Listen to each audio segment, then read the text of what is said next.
प्रभुपाद जय श्रील प्रभुपाद, जय प्रभुपाद जय श्रील प्रभुपाद, जय प्रभुपाद जय श्रील प्रभुपाद, जय प्रभुपाद जय श्रील प्रभुपाद। जगत गुरु जय श्रील प्रभुपाद, जगत गुरु जय श्रील प्रभुपाद, जय प्रभुपाद जय श्रील प्रभुपाद, जय प्रभुपाद जय श्रील प्रभुपाद, जय प्रभुपाद जय श्रील प्रभुपाद, जय प्रभुपाद जय श्रील प्रभुपाद।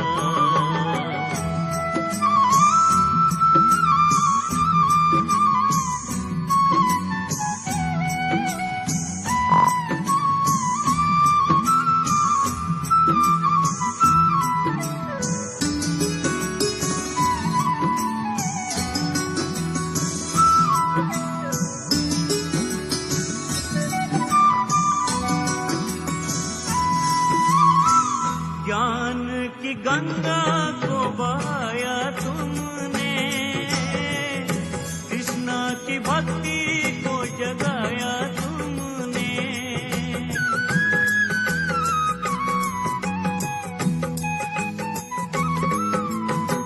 ज्ञान की गंगा को बहाया तुमने, कृष्णा की भक्ति को जगाया तुमने, आपकी महिमा को करे सब याद, आपकी महिमा को करे सब याद। जय प्रभुपाद जय श्रील प्रभुपाद, जय प्रभुपाद जय श्रील प्रभुपाद, जय प्रभुपाद जय श्रील प्रभुपाद, जय प्रभुपाद जय श्रील प्रभुपाद।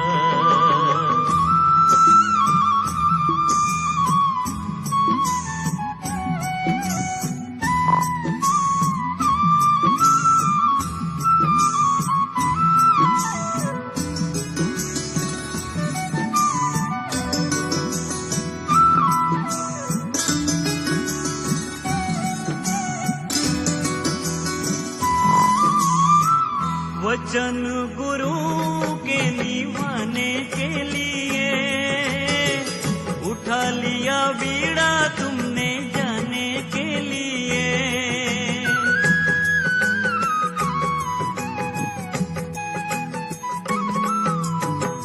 वचन गुरु के निभाने के लिए उठा लिया बीड़ा तुमने जाने के लिए, बांट दिया तुमने कृष्णा नाम का प्रसाद, बांट दिया तुमने कृष्णा नाम का प्रसाद। जय प्रभुपाद जय श्रील प्रभुपाद, जय प्रभुपाद जय श्रील प्रभुपाद। नमो विष्णुपदाय कृष्णपृष्ठाय भूतले श्रीमते भक्तिवेदान्त स्वामिनिति नामिने, नमस्ते सरस्वती देवे गौरवाणी प्रचारिणे, निर्विशेष शून्यवादी पाश्चात्य देशतारिणे। जय श्री कृष्ण चैतन्य प्रभु नित्यानंद, श्री अद्वैता गदाधर श्रीवासादि गौर भक्त वृंद। जय श्री कृष्ण चैतन्य प्रभु नित्यानंद, श्री अद्वैता गदाधर शिवसदि गौरभक्त वृंद। जय श्री कृष्ण चैतन्य प्रभु नित्यानंद। श्री अद्वैता गदाधर शिवसदि गौरभक्त वृंद। हरे कृष्णा कृष्ण कृष्ण हरे हरे, हरे राम राम राम हरे हरे। हरे कृष्णा कृष्ण कृष्ण हरे हरे, हरे राम राम राम हरे हरे। हरे कृष्णा कृष्ण कृष्ण हरे हरे, हरे राम राम राम हरे हरे। गोविंद जय जय गोपाल जय जय, राधा रमण हरि गोविंद जय जय।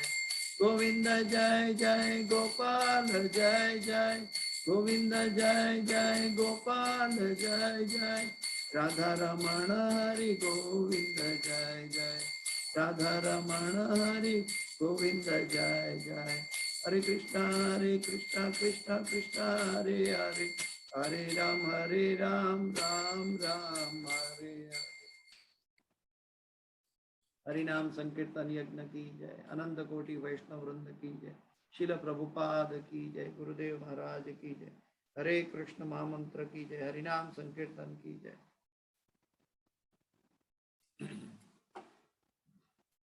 ओम अज्ञानतिमिरान्धस्य ज्ञानाञ्जनशलाकया चक्षुरुन्मीलितं येन तस्मै श्रीगुरुवे नमः। श्री चैतन्य मनोभीष्टं स्थापितं येन भूतले स्वयं रूप गदा मह्यं ददाति स्वपदान्तिकं। वन्देऽहं श्रीगुरु श्रीयुतापदकमलं श्रीगुरु वैष्णवांश्च श्रीरूपं साग्रजातं सगणा रघुनाथान्वितं तं सजीवं साद्वैतं सावधूतं परिजन सहितं कृष्ण चैतन्य देवं श्री राधा कृष्ण पादां सहगणा ललिता श्री विशाखान्वितांश्च। हे कृष्ण करुणा सिंधु दीनबंधो जगत्पते, गोपेश गोपिका कांत राधा कांत नमोस्तुते। तप्त कांचन गौरांगी राधे वृंदावनेश्वरी, वृषभानुसुते देवी प्रणमामि हरिप्रिये। पंचाकल्पतरुभ्यश्च कृपा सिन्धुभ्यैव च पतितानां पावनेभ्यो वैष्णवेभ्यो नमो नमः। श्री कृष्ण चैतन्य प्रभु नित्यानंद श्री अद्वैत गदाधर श्रीवासादि गौर भक्तवृंद। हरे कृष्ण कृष्ण कृष्ण हरे हरे, हरे राम राम राम हरे हरे। जयतां सुरतो पंगो मम मंदमते गतिर् मत्सर्वस्व पदाम्भोजो राधा मदन मोहन। कृष्णाय वासुदेवाय देवकी नंदनाय च नंद गोपकुमाराय गोविंदाय नमो नमः, गोविंदाय नमो नमः, गोविंदाय नमो नमः। नमः पंकजनाभाय नमः पंकजमालिने नमः पंकजनेत्राय नमस्ते पंकजांग्रिये। पंचतत्वाकं कृष्ण भक्तरूप स्वरूपकं भक्तावतार भक्ताख्यं नमामि भक्तशक्तिकम्। हरे कृष्ण। ओम नमो भगवते वासुदेवाय, ओम नमो भगवते वासुदेवाय, ओम नमो भगवते वासुदेवाय। नारायणं नमस्कृत्यं नरं चैव नरोत्तमं देवीं सरस्वतीं व्यासं ततो जयं मुदीरयेत् नष्टप्रायेषु अभद्रेषु नित्यं भागवत सेवया भगवते उत्तम श्लोके भक्तिर्भवति नैष्ठकी। हरे कृष्णा। तो आज हम भागवत के ऊपर आगे चर्चा करते हुए जा रहे हैं। जन्माष्टमी के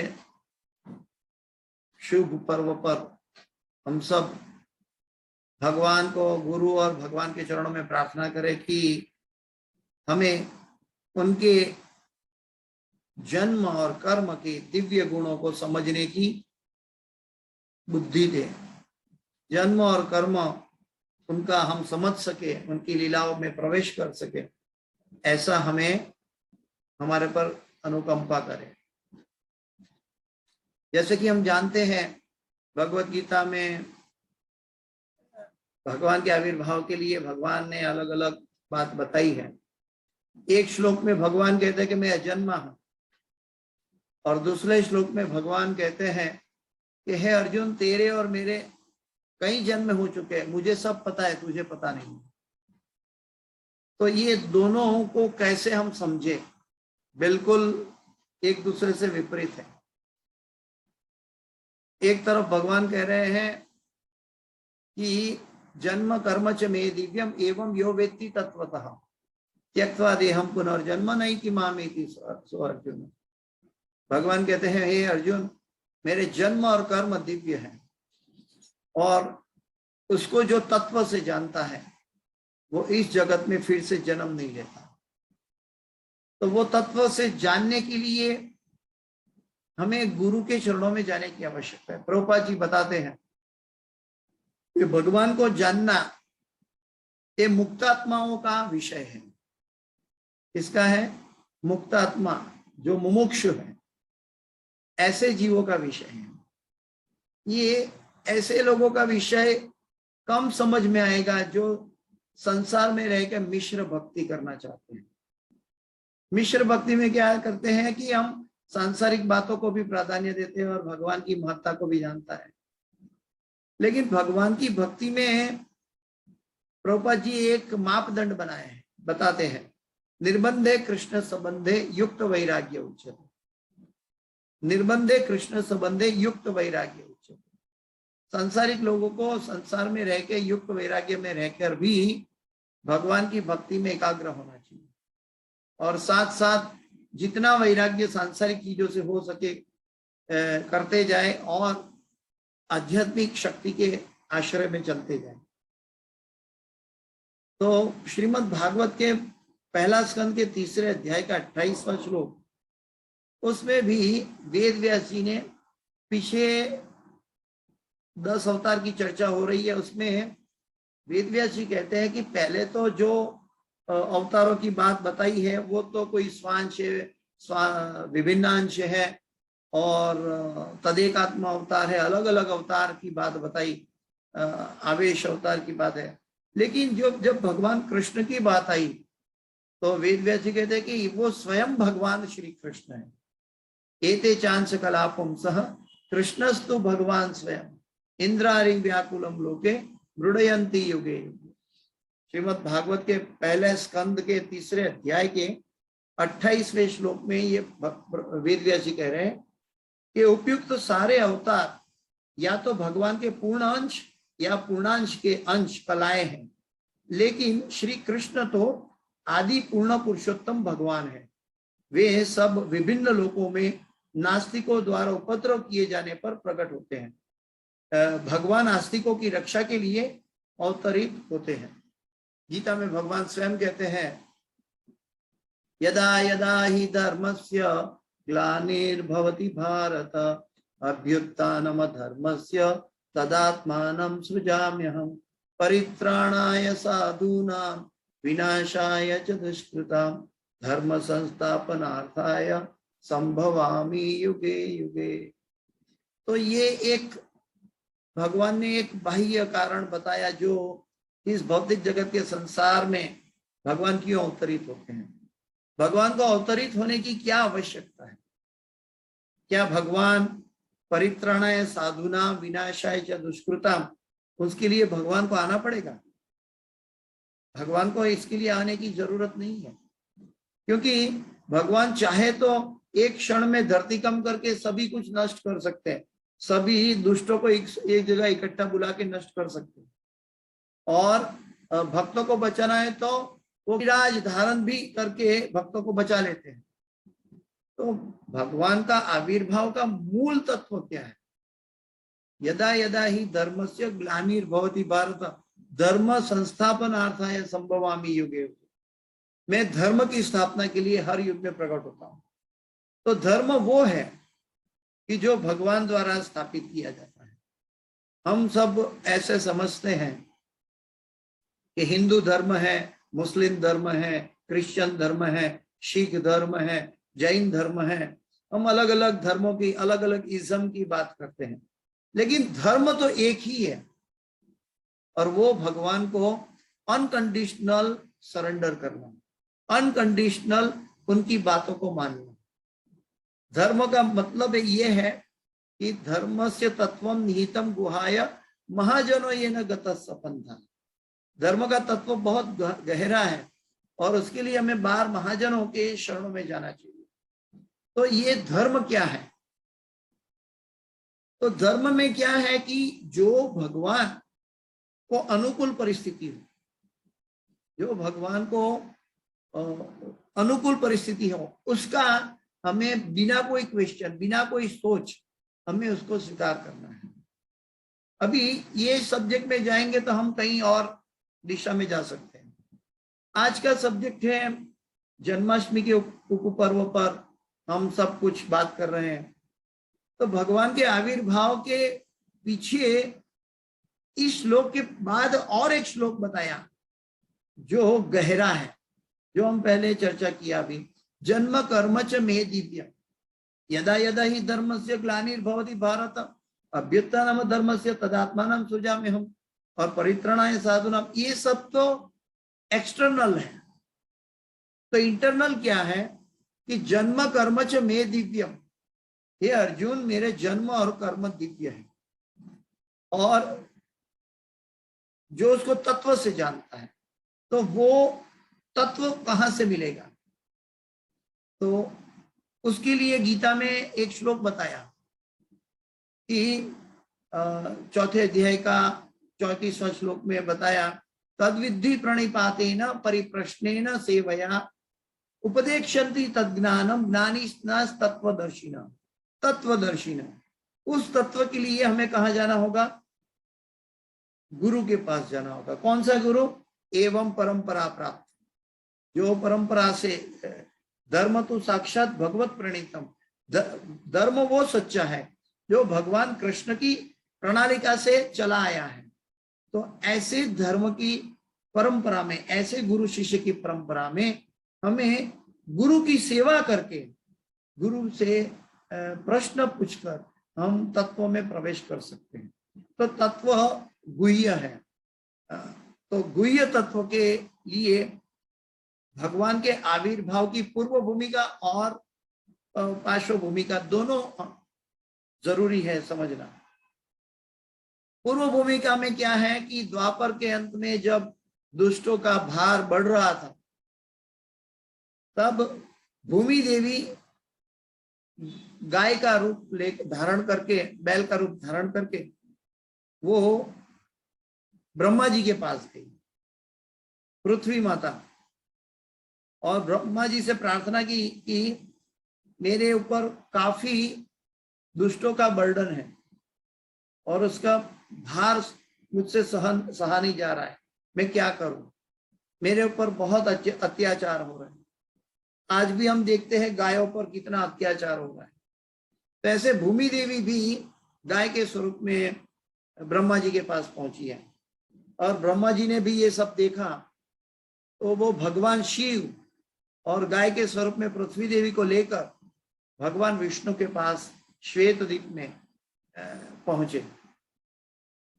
श्वेत द्वीप मतलब इस ब्रह्मांड की बात हो रही है, वहां गर्भोदक्षय विष्णु की बात हो रही है। तो गर्भोदक्षय विष्णु के पास पहुंचे और भगवान को पूरी वृत्तांत सुनाया कि भूमि देवी को क्या कष्ट हो रहा है। तब भगवान ने कहा कि मैं बहुत जल्दी ही पृथ्वी पर अवतरित होने वाला हूं। कृष्ण और बलराम, मैं और मेरी जो ओरिजिनल शक्ति है, बल है, बलराम जी, हम दोनों पृथ्वी पर अवतरित होंगे और दुष्टों का विनाश करेंगे और धर्म की स्थापना करेंगे। तो ये एक बात है। श्रीमद् भागवत में कथन आता है कि पूर्व काल में जैसे नैमी राजा के 6 संतान थे और 6 संतान को कर्ज हुआ था कि उनका मृत्यु पिता के द्वारा हो, तो ये लीला का भी कनेक्शन है। तो वो 6 संतान देवकी माता के गर्भ में पहले 6 बालक बने, जिसका वध कंस द्वारा किया गया, और वो जो कालनेमी राजा था वो दूसरे भगवान कृष्ण की लीला में कंस बने।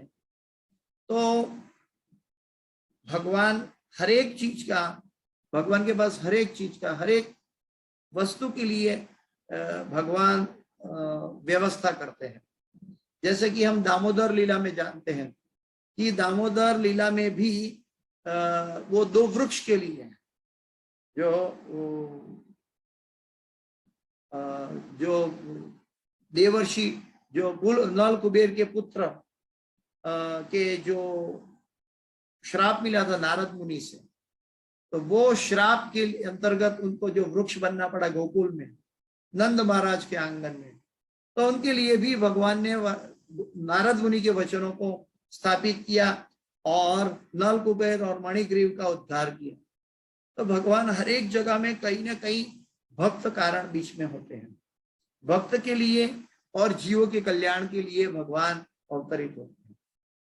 प्रभुपाद जी समझाते हैं कि भगवान के आविर्भाव का मूल कारण क्या है। अगर यदा यदा ही धर्मस्य तो अपने पार्षदों को भेज के भी धर्म की स्थापना कर सकते हैं, या दुष्टों का विनाश भी धरती का ज्वालामुखी से या कुछ भी कार्य के द्वारा कर सकते हैं, या भक्तों की रक्षा भी बिना ये कर सकते हैं। तो भगवान क्यों अवतरित होते हैं? क्या भगवान को इसके लिए आना पड़ेगा? जरूरी है? तो प्रभुपाद जी समझाते हैं कि एक्चुअली भगवान जो अवतरित होते हैं वो भक्त के लिए अवतरित होते हैं। भक्त की हृदय में जो भगवान के लिए प्रेम है, जो आस्वादन है, उसको पूर्ण मात्रा में आस्वादन कराने के लिए अवतरित होते हैं। उतना ही नहीं, भगवान क्यों अवतरित होते हैं? क्योंकि भगवान, जो भक्त के हृदय में भगवान के प्रति जो श्रद्धा है, जो निष्ठा है, वो निष्ठा कायम रखने के लिए भगवान अवतरित होते हैं। और वो निष्ठा, जैसे हम जानते हैं कि प्रहलाद महाराज के लिए तो भगवान ने माता पिता की भी राह नहीं देखी। जैसे प्रहलाद महाराज ने कहा कि इस खंबे में मेरे भगवान है, तो भगवान तुरंत प्रकट हो गए। तो ओरिजिनल प्रभुपाद जी समझाते हैं कि भगवान का अवतरण का मुख्य कारण जो है वो भक्तों को प्रेम का आस्वादन कराने के लिए आते हैं और भगवान के साथ प्रेम का विनिमय करने के लिए आते हैं। भक्तों के साथ ये 1-to-1 प्रेम का विनिमय करने के लिए आते हैं। लेकिन वो विनिमय कैसे होगा? वो विनिमय तब होगा जब भक्त के हृदय में कृष्ण के लिए प्रेम जागा हुआ तैयार है। अगर भक्त के हृदय में प्रेम जागा हुआ नहीं है तो भगवान का अवतरित होना, जन्माष्टमी को मनाना एक सुकृति हो जाएगा, एक शुभ कार्य हो जाएगा, एक पुण्य कार्य हो जाएगा। लेकिन उसको तत्व से समझने की बात करें तो भगवान से प्रेम बढ़ाने का मौका है। और भगवान के आविर्भाव की राह देखते देखते भक्तगण पानी और अन्न का भी आवश्यकता भूल जाते हैं। उसको कहते हैं जन्माष्टमी का उपवास।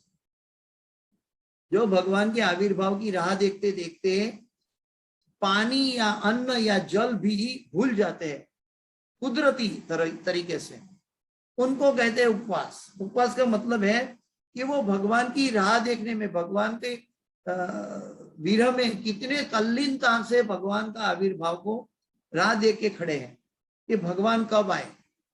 और भगवान जब अवतरित होते हैं तब भक्तगण भगवान के साथ प्रेम का आदान प्रदान विनिमय शुरू करते हैं। भगवान आते ही देवकी माता का जो तकलीफ था, जो उनको जेल में अपनी माँ और पिता को जेल में रहना पड़ा था, उनका भी उद्धार करके उनको द्वारका ले आए थे। तो भगवान भक्तों की कैसे रक्षा करते हैं। हम उनके आविर्भाव के बारे में देखें तो जैसे कि कंस, जब देवकी माता की शादी हो गई और वसुदेव और देवकी को कंस अपनी चैरियट पे लेके जा रहा था, तो उस समय आकाशवाणी हुई, हे कंस, तेरे 8वें पुत्र, देवकी का 8वां पुत्र तेरा नाश करेगा। तो ये भगवान भी ये लीला करते हैं। उसको हम कहते हैं, हमें बाह्य रूप से देखेंगे तो क्यों देवकी माता को इतना कष्ट हुआ ऐसा दिखाई देता है, लेकिन भगवान के भक्त भगवान की लीला में एक हिस्सेदार होते हैं, उनको कष्ट नहीं होता। कष्ट बाह्य दृष्टि से होता है, लेकिन जो आंतरिक दृष्टि से वो भगवान के आदेश का पालन कर रहा है। तो वो वसुदेव और देवकी के 6 संतान, जो कालनेमी के 6 पुत्र थे, वो 6 चले गए। 7वें में बलदेव जी पधारे देवकी माता के गर्भ में पहले, और उन्होंने जहां भगवान कृष्ण जो अधिकारी भक्त है, बलदेव जी अधिकारी भक्त हैं, और भगवान कृष्ण वो वुम में, वो गर्भ में प्रकट होने वाले हैं। तो जो उसके पूर्व जो अलग अलग असुरों ने वो गर्भ धारण किया था, तो ऐसे असुरों की जगह में भगवान कृष्ण को कैसे बिठाए, कैसे वो 6 असुरों का दूर करके वो गर्भ को पवित्र बनाया जाए। उसके लिए 7वें बालक के रूप में बलराम जी स्वयं आके देवकी माता का गर्भ का पवित्र किया और साफ किया, और बाद में वो संकर्षण बन गए रोहिणी माता के गर्भ में चले गए। और उस दूसरी ओर यशोदा मैया के वहां बेटी का जन्म हुआ था। वो देवी माँ यहाँ पे आकाशवाणी पे चली गई और कंस को बोल रही है कि भगवान, अभी जब भगवान कृष्ण का जो 8वां संतान होने वाला है, भगवान कृष्ण प्रकट होने वाला है, तब वो यशोदा मैया के गर्भ से जन्मी हुई जो पुत्री थी, वो योग माया कंस को आकाशवाणी से बता रही है कि तेरे नाश का जो जन्म होने वाला था वो तो जन्म ले चुका है। तो ये एक विडंबना थी, कंस के लिए कंफ्यूजन था कि कौन सा 7वां गर्भ, कौन सा 8वां गर्भ, कौन किसको कैसे समझा जाए। तो भगवान जब अपना कार्य करते हैं तो हम अपनी बुद्धि से, अपनी ताकत से भगवान के सामने टिक नहीं सकते। कितना भी हम देवकी को बाह्य रूप से जेल में कैद करें, उनकी संतानों को मारते रहे, लेकिन अगर भगवान स्वयं आना चाहते हैं, भगवान स्वयं उसका विनाश करना चाहते हैं, भगवान स्वयं भक्तों के साथ आदान प्रदान करना चाहते हैं, तो भगवान स्वयं कैसे भी मत्त स्मृति ज्ञान अपोहनम च, वो भक्तों को विडंबना में डाल सकते हैं। वो द्वितीयम छलयतामस्मि, वो द्युत क्रीड़ा भी कर सकते हैं, और कैसे भी अपना रास्ता बना के अपनी शक्ति, अपनी योग माया के द्वारा, अंतरंगा शक्ति के द्वारा भगवान आविर्भाव करते हैं। तो ये एक जन्माष्टमी का उपलक्ष्य में ये पृथ्वी पर भगवान कैसे प्रकट हुए। दूसरी बात है, भगवान जन्म नहीं लेते, भगवान का आविर्भाव होता है, भगवान अवतार धारण करते हैं। अवतार और जन्म के बारे में भी हम जानते हैं कि अवतार किसको कहते हैं कि जो अपने कर्म के आधार पर बाय फोर्स, प्रकृति के 3 गुणों के नियमों के अंतर्गत बाय फोर्स जिसको जन्म लेना पड़ता है, हमारे जैसे जीव, 84 लाख योनि के जीव, उनको कर्म के आधार पर, कर्मणा दैव नेत्रेण, तो कर्म के आधार पर जिसको जन्म लेना पड़ता है वो एक जन्म कहलाता है। लेकिन भगवान जब प्रकट होते हैं तो वो ब्रह्मा जी को और वो भूमि देवी को वचन दिया था कि मैं बहुत जल्दी पृथ्वी पर अवतरित होने वाला हूं। तो वो वचन पूरा करने के लिए, भक्तों की रक्षा के लिए भगवान अवतरित होते हैं। तो ये एक जन्माष्टमी के उपलक्ष्य में है। जन्माष्टमी को हम दूसरी तरह से देखें तो ये भक्तों के लिए बड़ा आनंद का उत्सव है कि इस आनंद में गोकुल में भी आनंद हो रहा है और कैसे भगवान की जन्माष्टमी मनाई जा रही है, कैसे भक्तगण खुश हो रहा है कि तारणहार आ गया, भगवान स्वयं आ गए हैं, और कैसे भगवान बचपन से ही शक्टासुर से शुरू करके तृणावर, अगासुर, वगासुर, कितने असुरों का नाश करना शुरू करते हैं, और वहां तक कि उनकी माता के रोल में पुतना असुर आती है, उनका भी उद्धार करते हैं। तो भगवान जो है अपनी लीला में हर एक जीव का कल्याण करते हैं। पुतना असुर थी लेकिन उसने माँ का रोल धारण किया। इस जगत का कोई भी जीव का बात देख ले कि कोई भी अपनी स्वरक्षा में अगर कोई भी इसको हानि पहुंचाने आते हैं तो स्वरक्षा करते हैं, लेकिन भगवान ने न केवल स्वरक्षा की बल्कि ऐसे असुर जो इसके हृदय में द्वेष बढ़ा है लेकिन माँ का रोल अदा किया है तो उनको गोलोक वृंदावन में माँ का पद दे दिया। इस जगत का कोई भी मनुष्य, कोई भी जीव ये कार्य नहीं कर सकता। ऐसे दयालु, ऐसे करुणा सागर भगवान श्री कृष्ण है, और वो गोपियों के संग भी उनका कल्याण के लिए, और उनको एक से एक 1 to 1 गोपी, कैसे उनका अलग अलग भाव है, अलग अलग मन में रस छुपा हुआ है, अलग अलग भगवान के लिए प्रेम जगा हुआ है। जो दंडकारण्य ऋषि मुनियों, दंडकारण्य में जब भगवान राम लीला कर रहे थे तो दंडकारण्य के ऋषि मुनियों ने भगवान से सेवा का भाव मांगा था। तब भगवान ने कहा था कि इस काल में तो मैं सिर्फ एक पत्नीत्व धारण किया है, लेकिन अगला जब मैं अवतार लूंगा तब मैं आप सबकी इच्छा पूरी करूंगा। तो वो इच्छा पूरी, जो भक्तों को वचन दिया था, वो इच्छा भी पूरी करने के लिए वो गोपी के रूप में सभी ऋषि गण पधारे हैं जो भगवान के अनन्य भक्त हैं। उनके लिए भगवान के अलावा और कुछ नहीं दिखता। मत परतरम नान्यत, भगवान से श्रेष्ठ उनको कुछ नहीं दिखाई दे रहा है, इसलिए भगवान के लिए वो एकाग्र है। ऐसे गोपीगण जो इतनी एकाग्रता थी कि वो कहीं भी अपने सांसारिक कर्मों में पति के साथ, बच्चों के साथ, गाय बछड़े के साथ कहीं भी होती है, लेकिन जैसी भगवान कृष्ण की बांसुरी बजती है वो भगवान के पास चली जाती है। तो ये ऐसा क्या है कि हम सोचते हैं कि ये कैसे हो सकता है। तो ये हमारी हृदय की तीव्र एकाग्रता के द्वारा होता है, और वो तीव्र एकाग्रता जिसको हम प्रेम कहते हैं, वो प्रेम भगवान के पास जीव को खींच के ले जाता है।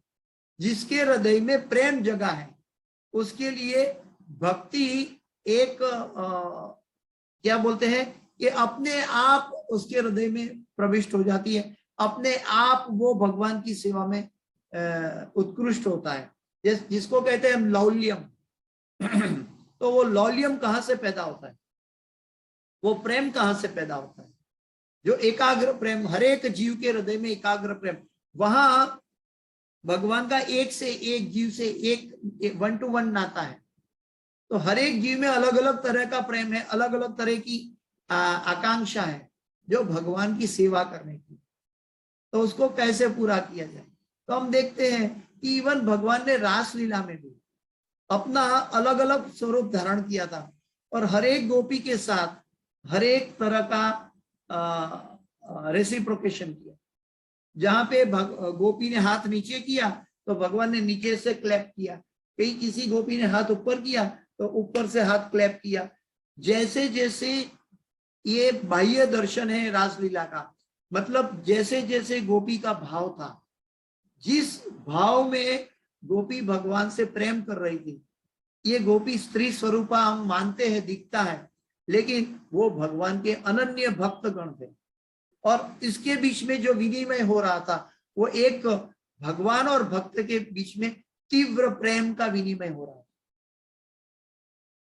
तो हमें बाह्य रूप से, जैसे मायावादी लोग कहते हैं कि भगवान के 16,108 रानी थी, तो हम भी इस संसार में ऐसा कार्य करते हैं, तो वो दुष्ट है, वो पापमय नजर है, क्योंकि उसको जन्म कर्मच में दिव्यम, वो दिव्यता उनको नहीं दिखाई देती। प्रभुपाद जी देखते हैं, उसी के जवाब में प्रभुपाद जी ने एक जगह में कहा है कि क्योंकि भगवान को 16,108 पटरानी थी, इसीलिए वो भगवान थे। क्योंकि कोई सामान्य मनुष्य इस कलिकाल में 2 पत्नी 4 पत्नी भी रखता है तो परेशान हो जाता है। तो कैसे हम भगवान के आविर्भाव को जाने और भगवान की सेवा में कैसे तत्पर हो, इसीलिए वो प्रेम जागृत करने के लिए हर एक जीव के साथ वो प्रेम जुड़ा हुआ है। लेकिन वो प्रेम कैसे जागृत हो, वो जागरूकता लाने का जो रामबाण इलाज है वो है हरे कृष्ण कृष्ण कृष्ण हरे हरे, हरे राम राम राम हरे हरे। इसका जप और कीर्तन वो इतना बढ़ाना होगा कि हमारी एकाग्रता कृष्ण के अलावा कहीं और जाए नहीं।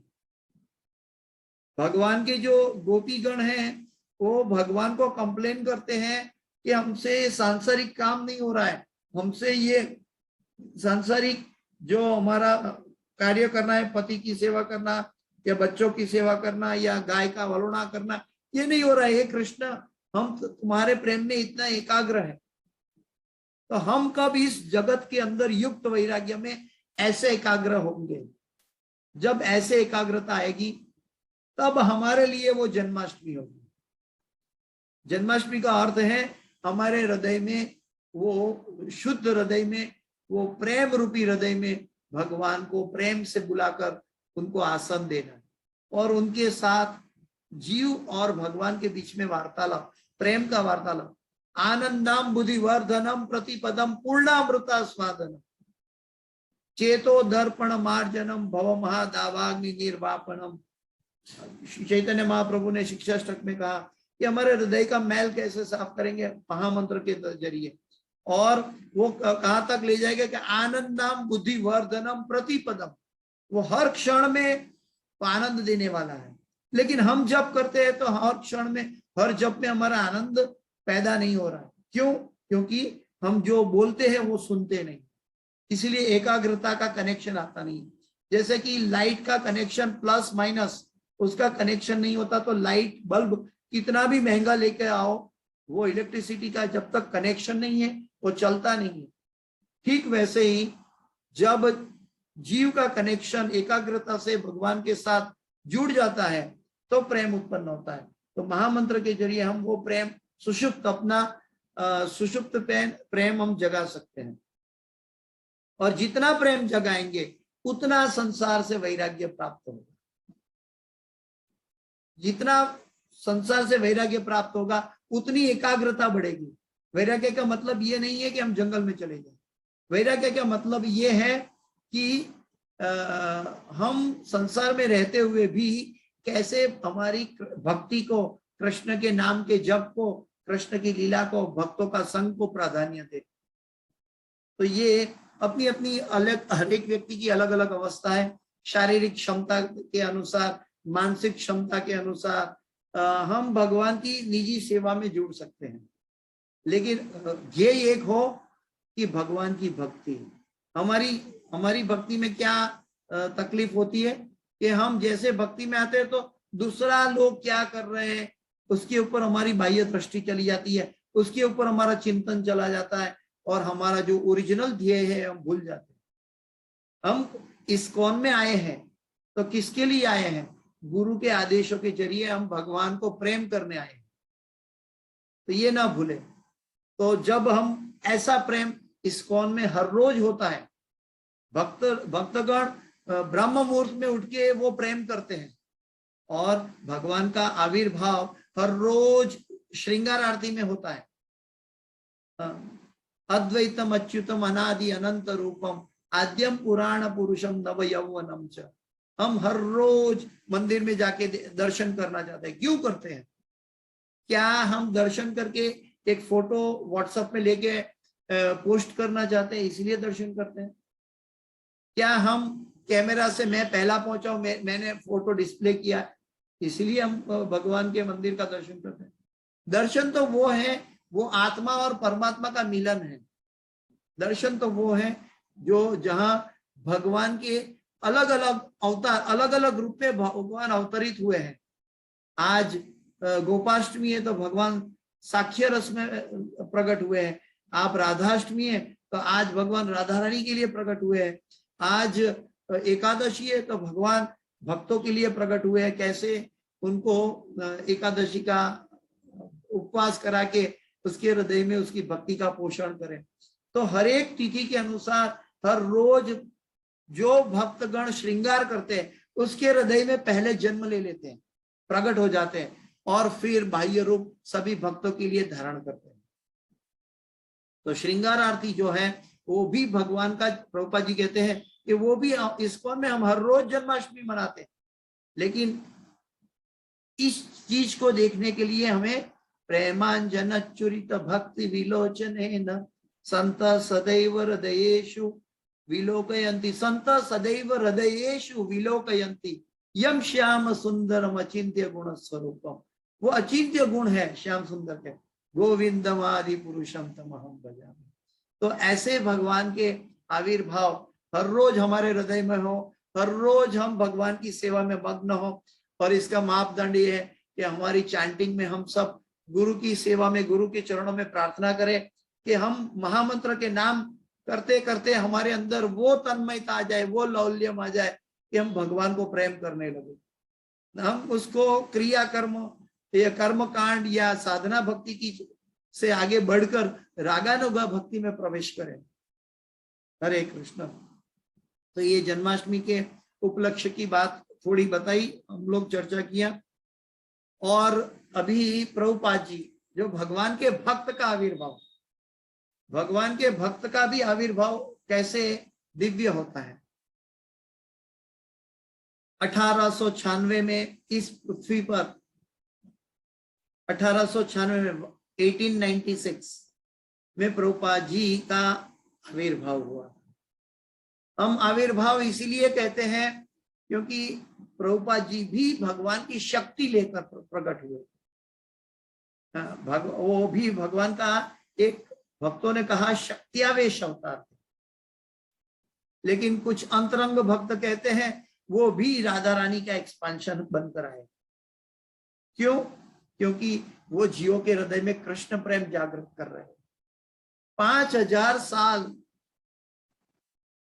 में ऐसा कौन सा व्यक्ति है, कौन सा इतिहास है जिन्होंने देश की सीमाओं को त्यागा, जिन्होंने साधुओं की सीमाओं को त्यागा, जिन्होंने अपने गुरु के वचनों के लिए, अपने गुरु के आदेश के लिए अपना स्व का सब कुछ भूलकर दुनिया के जीवों को कृष्ण प्रेम परोसा।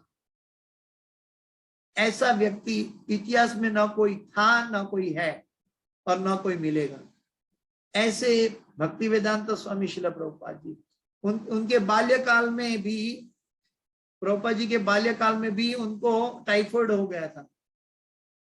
और उस जमाने में, जैसे आज के जमाने में कोरोना का प्रॉपर वैक्सीनेशन से भी ठीक नहीं हो रहा है, फिर भी वैक्सीनेशन लेने के बाद भी कोरोना हो रहा है लोगों को, ठीक उस जमाने में टाइफाइड की कोई दवाई नहीं थी।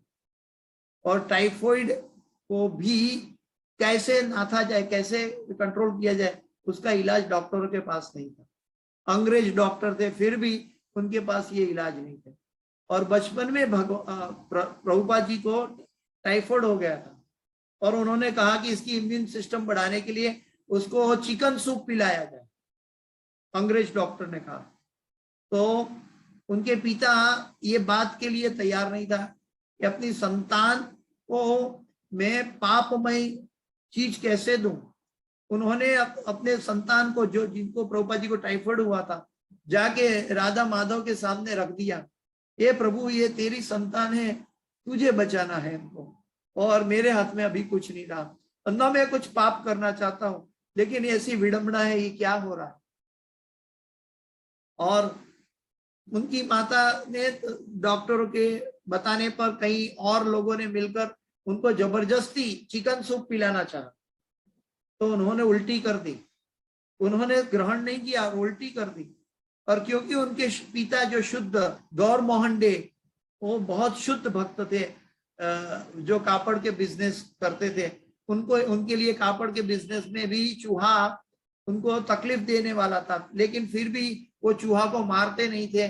चूहा के लिए अलग अपनी दुकान में अलग खाना देकर उनको अपने कापड़ से बचाते थे और कापड़ का धंधा करते थे। ऐसे वैष्णव, ऐसे शुद्ध वैष्णव के घर में प्रभुपाद जी प्रकट हुए, और उनकी जो प्रार्थना थी राधा माधव के पास, वो प्रार्थना के जरिए प्रभुपाद जी का जो टाइफाइड था वो ठीक हो गया, और वो ठीक हो गया। और बाद में वो जब गांधी जी के स्वतंत्रता के कार्यकाल में भी उन्होंने मदद की, लेकिन जब उनके मित्र के द्वारा पता चला कि वहां कलकत्ता में भक्ति सिद्धांत महाराज जो दिव्य गुरु पधारे हैं, तो उनकी मुलाकात उनके मित्र के जरिए हुई, और उनके उसी टाइम पहली मुलाकात में वो भक्ति सिद्धांत महाराज ने देखा कि भगवान ने मेरे लिए ये एक ऐसा व्यक्ति भेजा है कि जो व्यक्ति आगे जाके भगवान कृष्ण का काम करने के लिए सक्षम है।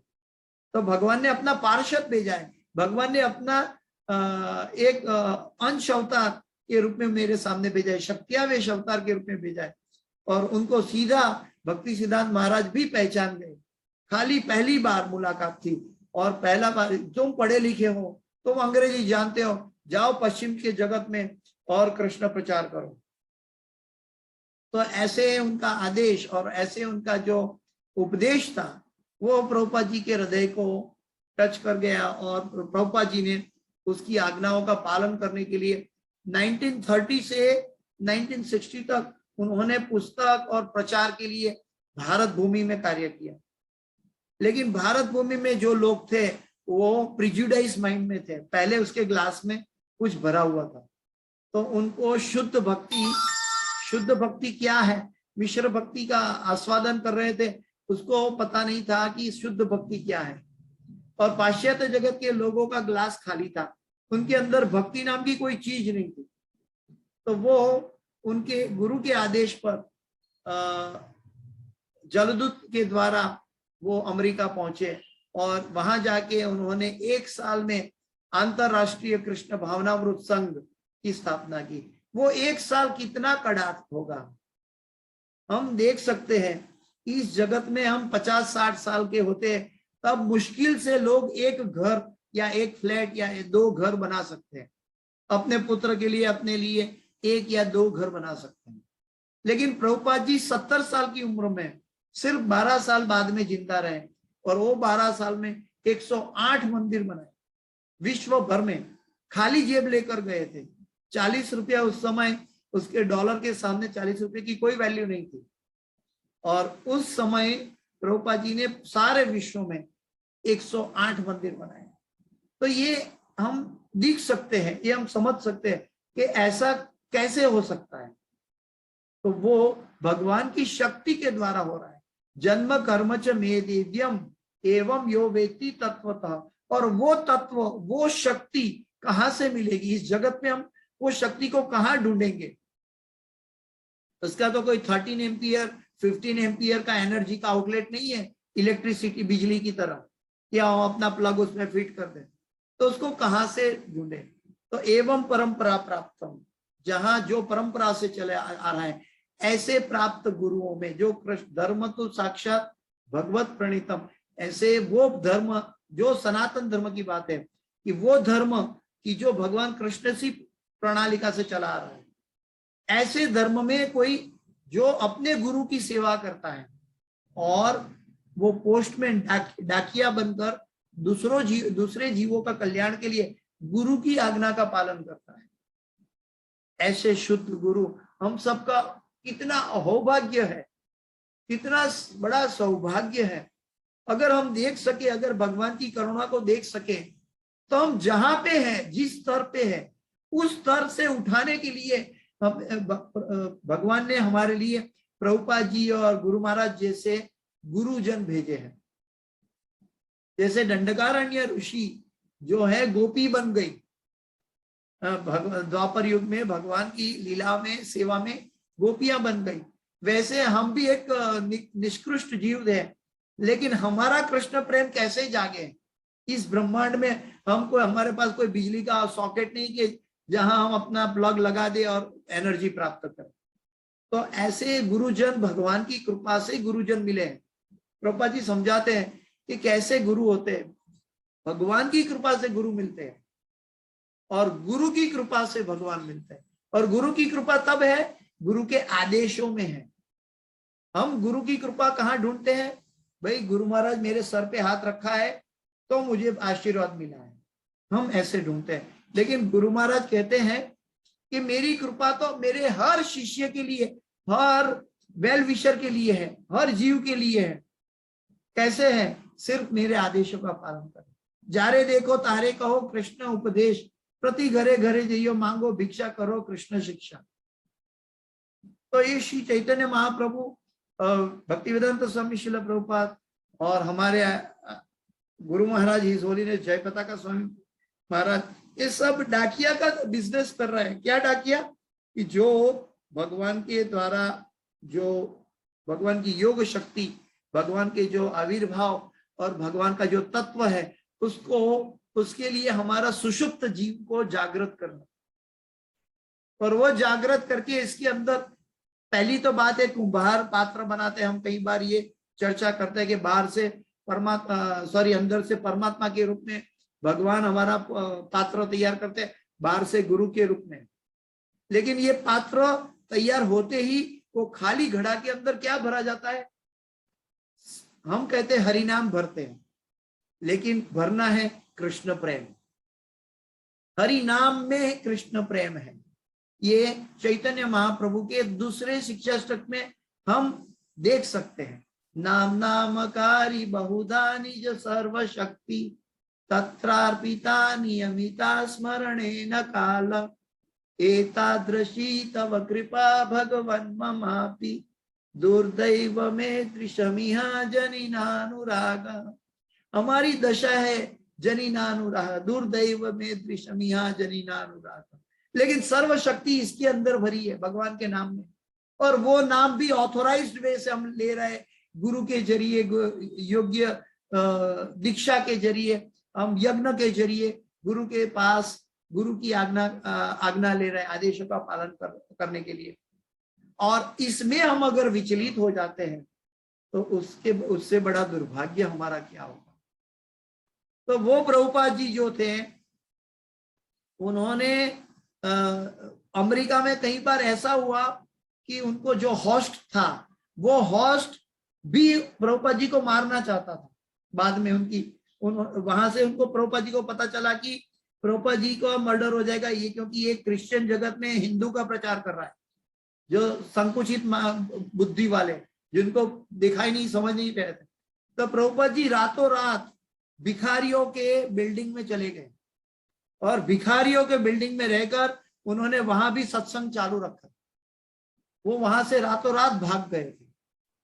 तो ऐसे प्रभुपाद जी के जीवन में कितनी मुश्किलें हुई, कितनी बार उनको पता नहीं था उनको खाने का क्या मिलेगा, पीने का क्या मिलेगा। वो जब जलदूत में गए तो उनको हार्ट अटैक हुआ था 2 बार। लेकिन श्रद्धा कहाँ थी, निष्ठा कहाँ थी? गुरु के आदेश पर।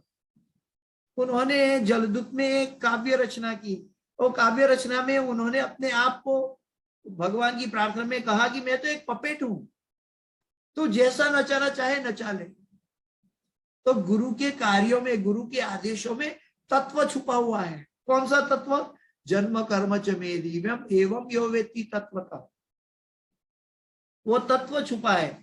वो तत्व क्या है? उसको हमें उजागर करना है, उसको जाकर हमें ग्रहण करना है। कैसे? उनके आदेशों के जरिए। जब हम आदेशों का पालन करते हैं तो हम समर्पित हैं। हम आदेशों का उल्लंघन करते हैं तो हम समर्पित नहीं कहलाते। और समर्पित के बिना हमारे अंदर वो भगवान की योग शक्ति नहीं भरी जा सकती है। जो पात्र बनाया परमात्मा ने और गुरु ने मिलकर, वो पात्र को झुकना पड़ेगा। जैसे एक पनिहारी घड़ा लेकर जाती है कुएं के पास, और या तो दरिया के पास या नदी के पास, लेकिन उसके अंदर पात्र को झुकना पड़ता है। पात्र झुकेगा तो उसके अंदर पानी आता है। ठीक वैसे ही भगवान और गुरु की कृपा और गुरु की शक्ति के लिए अगर हम झुकना चाहेंगे, झुकने का मतलब है उनके आदेशों का पालन करेंगे। झुकने का मतलब हम फिजिकल झुकते हैं, हम दंडवत प्रणाम करते हैं, ये अच्छी बात है, अच्छा दिशा है, सुकृति है। लेकिन झुकने का मतलब है गुरु की आदेशों का पालन करना। और गुरु मुख पद्म वाक्य चित्ते ते कोरिया ऐक्य और ना कोरी हो मने आश, ये गुरुवाष्टक में हम गाते हैं। लेकिन इसके अंदर तत्व हो, कंडेंस फॉर्म में ये वाक्य है। जैसे एसेंस होता है वो कंडेंस फॉर्म में होता है, वो खाने में चखने में कड़वा लगता है, लेकिन उसको डाइल्यूट किया जाए तो बड़ा सुमधुर हो जाता है। ठीक वैसे ही गुरुमुख पद्म वाक्य चित्ते ते कोरिया ऐक्य और ना कोरी हो मने आशा, इस चीज को हम डाइल्यूट करेंगे तो पता चलेगा कि इसमें कितना कृष्ण प्रेम, कितना कृष्ण रस भरा हुआ है। तो इसीलिए हमें प्रभुपाद जी के बारे में हम चर्चा करते हुए ये देख रहे हैं कि प्रभुपाद जी ने ऐसे दुर्लभ आत्म भक्तों, ऐसा दुर्लभ, अति दुर्लभ कृष्ण रसायन, कृष्ण प्रेम जीवों को बांटने के लिए, अपने गुरु की आदेशों को पूरा करने के लिए कितना कष्ट सहन करके उन्होंने इस्कॉन नाम की संस्था का स्थापना किया। आगे और प्रभुपाद जी के बारे में बताएं तो 5000 साल में प्रभुपाद जी पहले व्यक्ति है जिन्होंने श्रीमद् भागवत पूरी दुनिया को पहुंचाया। भगवान कृष्ण द्वापर युग में आए थे। द्वापर युग के बाद आज तक गीता प्रेस गोरखपुर का जो श्रीमद् भागवत था वो हिंदी में अनुवाद था, संस्कृत का एक लाइन में अनुवाद था, वो मिल रहा था श्रीमद् भागवत। लेकिन श्रीमद् भागवत को पूरी दुनिया में नहीं पहुंचाएंगे तब तक, क्योंकि भागवत है स्पॉटलेस है, उसमें कोई दाग नहीं है, उसमें सिर्फ कृष्ण कथा, कृष्ण रसायन, कृष्ण प्रेम भरा है। और प्रभुपाद जी तो वितरित करने के लिए निकले थे कृष्ण प्रेम, लेकिन वो कृष्ण प्रेम उनके लिए, उनको समझाने के लिए कहाँ था, वो ट्रांसलेशन रेडी नहीं था। उनकी भाषा के अनुसार कैसे उसको पहुंचाया जाए, तो पूरी राधा दामोदर मंदिर में वृंदावन में बैठकर पूरी रात जगकर, उनका कभी कभी उनको समझ में नहीं आया, उनको उनका जो दिव्य अनुभव है उसका अनुसार अगर उनको नहीं समझ में आते तो प्रभुपाद जी रूप गोस्वामी की समाधि पर पूरी रात भर कर बैठकर आंसू बहाते थे, राधा दामोदर को प्रार्थना करते थे, हे प्रभु मुझे कृपा जीवों के उद्धार के लिए मार्गदर्शन दो। और ऐसे दिव्य नम्रता के साथ साथ उन्होंने पूरे श्रीमद् भागवत के 5000 श्लोक का अंग्रेजी में अनुवाद किया, और अमेरिका जाके अंग्रेजी से दूसरी दुनिया की सैकड़ों लैंग्वेज में उसका ट्रांसलेशन हुआ, और पूरी दुनिया में श्रीमद् भागवत पहुंचा। ये पूरी दुनिया को गीता तो पहले बहुत लोगों ने पहुंचाया क्योंकि 700 श्लोक की थी, लेकिन श्रीमद् भागवत है उसके 18,000 श्लोक है, उसको पहुंचाने के लिए बहुत दुर्लभ था। 25 साल एक श्लोक अगर हम उसको समझने के लिए, पढ़ने के लिए अगर अभ्यास करें तो भागवत को पढ़ने के लिए हमें 25 साल चाहिए। और वो भागवत पूरी रात जग जग कर प्रभुपाद जी ने, क्या रिश्ता था, क्या जीवों का कल्याण करना चाहते थे, क्या गुरु की आदेशों में तीव्रता थी कि वो पूरी रात जग कर अपना ख्याल न करके भी जीवों के लिए वो श्रीमद् भागवत पहुंचाया। और हरिनाम में कितना विश्वास था कि वो हरिनाम करते थे, और कितने जीव उनके साथ आकर, मुमुक्ष आकर, भगवान के द्वारा भेजे गए मुमुक्ष आकर उनकी सेवा में जुड़ जाते थे।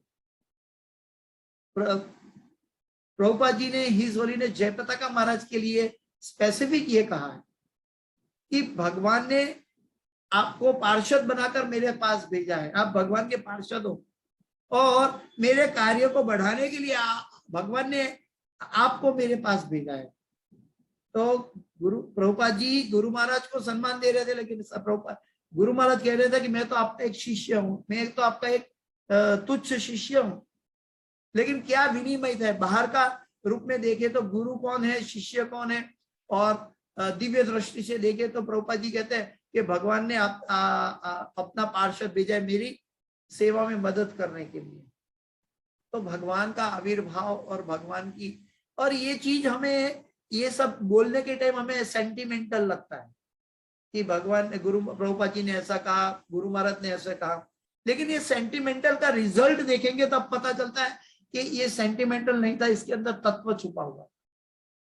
हमें एंड रिजल्ट देखेंगे तो हम सेंटिमेंट में नहीं जाएंगे। एंड रिजल्ट देखेंगे कि आज प्रभुपाद जी का बनाया, प्रभुपाद जी ने धर्म के नियमों में ज्यादा कोई बांधछोड़ नहीं किया।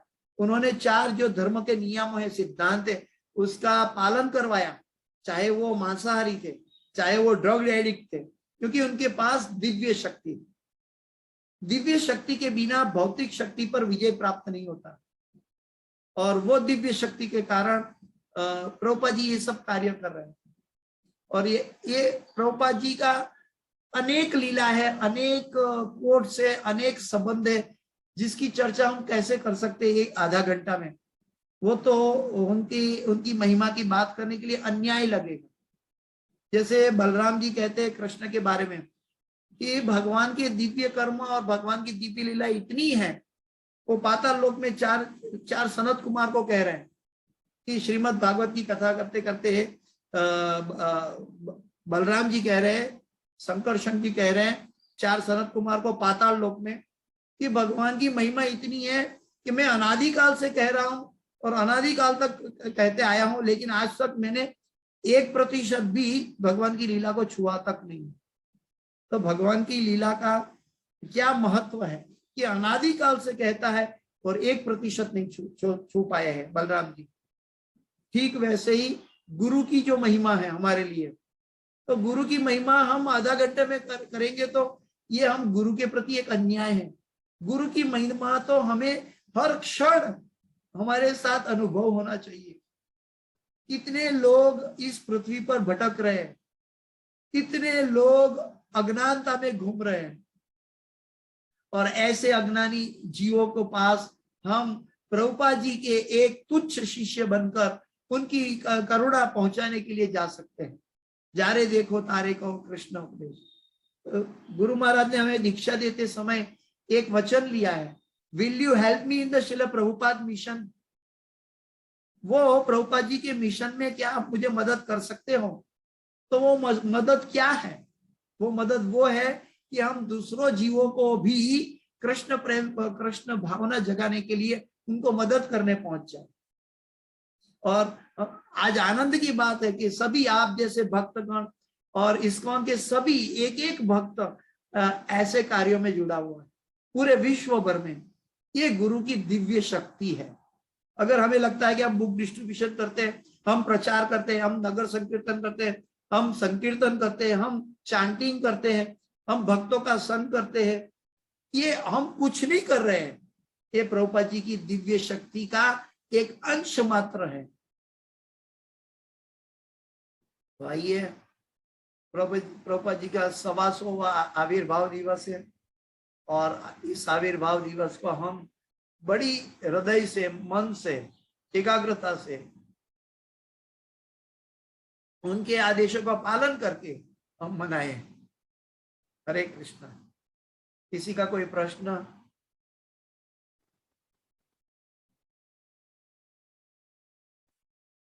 समय पूरा होने जा रहा है, इसलिए मैं मेरी वाणी को यहाँ विराम देता हूँ। गुरु महाराज की कृपा से, प्रभुपाद जी की कृपा से, श्रीमद् भागवत की कृपा से हम सब ये चीज समझ पा रहे हैं। हरे कृष्ण, हरे कृष्ण। इसमें कोई भी त्रुटि, दंडवत प्रणाम। इस क्लास में कोई भी सुकृति है तो, इस क्लास की कोई भी सुकृति है तो वो मेरे गुरु हिज होलीनेस जयपताका स्वामी आचार्यपाद गुरुदेव महाराज की है, और इसके अंदर कोई भी त्रुटि रह गई है, कोई भी क्षति है तो कृपया मुझे क्षमा करें। भगवान का आविर्भाव जन्माष्टमी महामहोत्सव की जय। प्रभुपाद आविर्भाव महामहोत्सव की जय। नंद उत्सव महोत्सव की जय। अनंत कोटि समवेत भक्त वृंद की जय। शिल प्रभुपाद की जय। गुरुदेव महाराज की जय।